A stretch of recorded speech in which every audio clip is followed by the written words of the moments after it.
How does a band go from this to this to this I got blisters on my fingers! in just 7.5 years? The Beatles just kept evolving, which is insane because they still maintained popularity and influence and were growing as artists the whole time. Technically, they weren't in just one successful band, they were in several successful bands, completely defying genres and defining genres. Defy?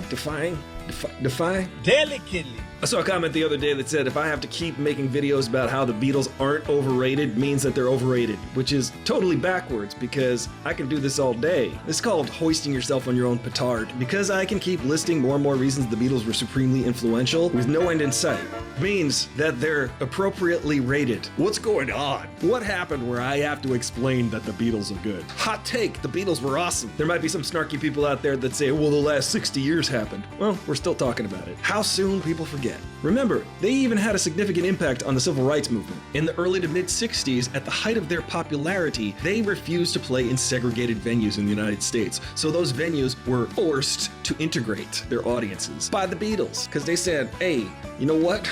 Racism, that's bad. That's as big a hot take as me saying the Beatles are good. If you like these videos, give me a like and send this to your friend who says the Beatles are overrated. Follow for more. That's the Beatles.